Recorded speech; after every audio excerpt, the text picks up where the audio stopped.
Hey guys, James Watson here. Welcome to the third episode of a visual representation of well-being. What we're going to talk about today, guys, is a very important domain. We've added a bit of description over all the domains, but what we're going to be talking about today is money. Money is very important for everyone, and with most of the domains, they're all interconnected as well. So money kind of feeds into every single one that we sort of have. To give you an example of that, money feeds into health. We've got to afford medical professionals, things like that stay on top of our health. With work. Well, that's an income generator. That's where we get the money from. But with family, that can come down to presents, birthdays, things like that. So money has an impact on family. Friends, again, going out with friends, going to dinner, things like this. Money has an impact. Community, again, very similar to friends. You need money to do things within your community. Spirituality, not so much, but maybe there's books and things like that you'd like to get that you don't get. Some money affects their home, live in a certain way, all those creature comforts, all those things that you sort of need, the bills, everything. So it all comes back down to money.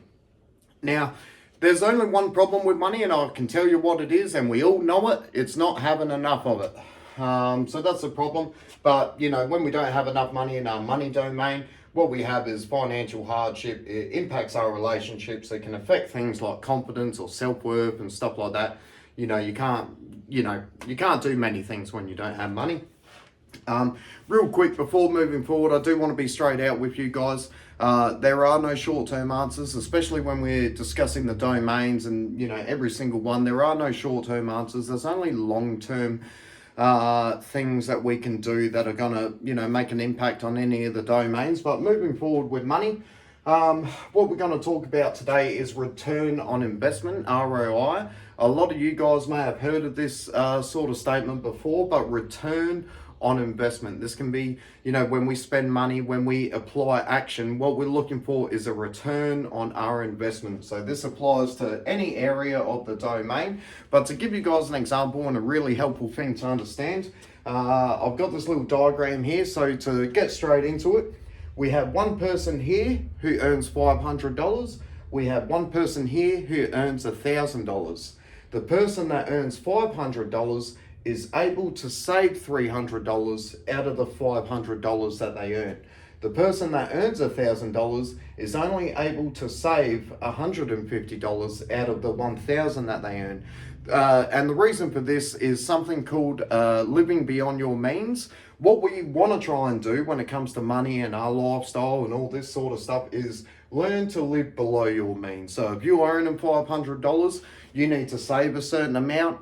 Like your lifestyle for the entire week from paycheck to paycheck you have to be living a certain way where there's still money left over, and that's living below your means. So it's very important to understand that, because you're going to need it to fix up this domain here, your money domain. You're going to have to learn how to live below your means. If you guys have any questions on how to do that, you can comment below, and we'll touch base on it. But like I said, so the person that is earning $1,000, they're only able to save $150. The person earning $500 is able to save $300. So I'm going to ask you guys a question. Who do you think has more money? I'll give you a second to register. This person saves $300. This person saves $150.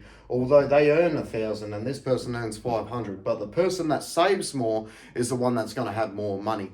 And to give you guys an idea of a number that you sort of need, so the common person to be doing okay in the money domain, we're looking at anywhere from $5,000 to $10,000. That's what you need to feel okay in your money domain, and have well-being in that domain. The reason for that is $5,000 to $10,000 is enough for a crisis to happen, and you have enough to to be able to accommodate the crisis. It's also enough for you to have what I would like to say is holiday money. You have because sometimes if life can get really, really intense, really bad, you've got enough money there to, take a holiday when you need one. So that's kind of where we sort of get that figure from. So $5,000 to $10,000 is what you're gonna need. to be feeling okay in the money domain. Like I said, for the common person, a lot of people live in paycheck to paycheck. And it doesn't look like that. There's no savings at all for the common person. So like I said, we've got to learn to live below your means. I want you guys to examine your life, figure out where your money's going, write it down on paper, and figure out what you can do without. But, you need to, bare minimum, if you're just starting out, you need to try and save $100 a week. So there's 52 weeks in a year, which is $5,200, for the entire year. Like I said to you guys, there are no short-term answers. There's only long-term things that we can do that's going to make an impact on our domains. And this is how life is, guys. Sorry to, be straight out with you, but, I want you to hear it here first. So no short-term answers, living below your means. Like, write it all down, work out where you're spending, where you can, tighten up, where you can cut out, live below your means. But you want to make sure that there's $100 there that you can try and keep away. For you guys that are, just saving for the first time, or you haven't saved before, I want you guys to start real little. I want you to be focusing on, maybe $20 a week, $20, $30, $40 a week. Start putting that aside every week without fail. Pretend it's not there. Put, big restrictions, make promises to yourself. This money is not for touching. Okay. So getting into it, let's say you've done that, the common person's done that, all right, you've saved like $300. Now we're going to talk about return on investment. So that's when we do something, we want to get a greater result from us doing that thing. And to give you guys an example, just say you're very passionate about cameras and photography. You don't want to spend, $200-$300 on a camera because you think, maybe it's going to be wasted. You don't want to spend, you've spent a couple weeks saving up this $300. I don't want to, spend that all on a camera. There's a bit of fear around it. However, the return on your investment, if you were to buy something you're passionate about, so let's just say you bought that camera, you're going to then learn photography through buying that camera. Because you're passionate about it, it's going to become a lot easier as well. And there's a good chance that you can make something out of it. So I want you guys to remember this, return on investment. And it's a cause and effect principle. So we got to predict when we do something, what's going to be the outcome 1 year, 2 year, 3 years down the track. Like I said, guys, when we're talking about the domains and we're talking about mental health and we're talking about well-being, there are no short-term answers. There are only things that we can do today that's going to have an impact on our life 1, 2, 3 years down the track. So I want you guys to understand, I don't feel good, really good right now, but you know what, I'm going to start doing some things today so I can feel good 1, 2 years, 3 years down the track. So I hope that makes sense, guys. But again, return on investment. And this comes into effort. So, if you're putting effort in with friends, if you're putting in effort with family, if there's no reciprocation, if there's no healthy transference, it's not really a good return on your investment for time.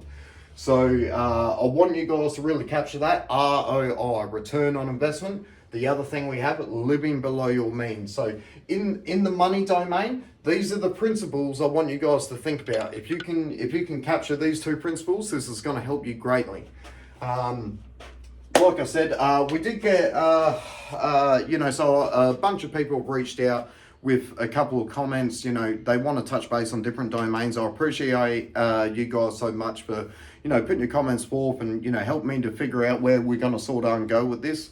So one of them that came up was community and friends. So one thing I want to say to you guys, just touching base on community and friends, is that communities are different to friends. So friends are people that know you really well. They've known you for a long time. They've known you for a couple of years. They know, they have a good insight into your life. Whereas communities is something you take part in. We all have this common interest.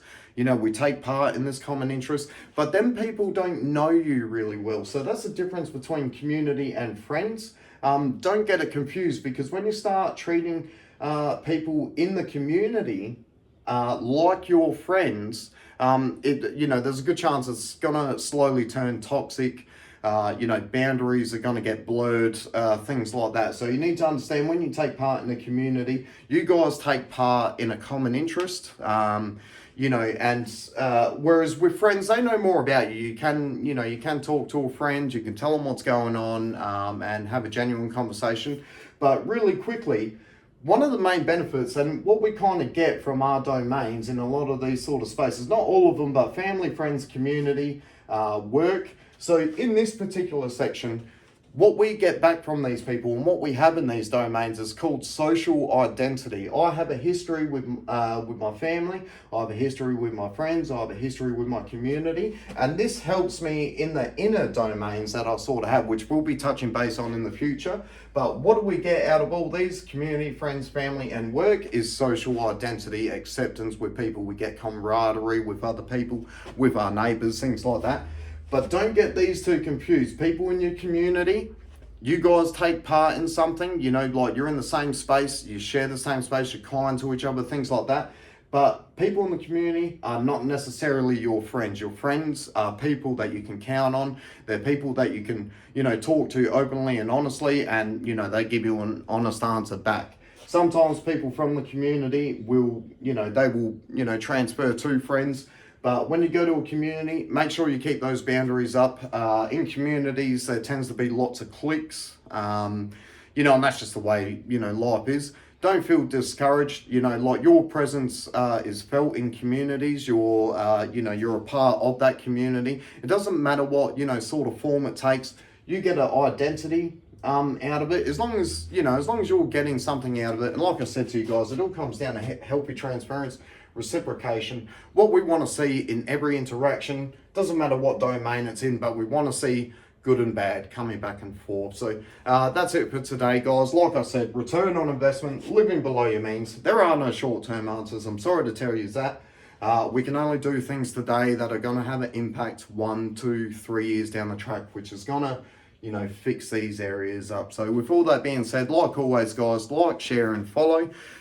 If you have any questions, don't be afraid to comment them. We're here to address everything. Like I said, we're going to be doing this video over and over again. So, but today we've touched base on money. I think we've gotten some very important parts for you guys to go away with and, feel empowered in your lives. Start thinking about these things here. I wish you all the best. Praise God. Have a good day. Make the most out of it, guys. And we'll see you on the next one. Thank you so much.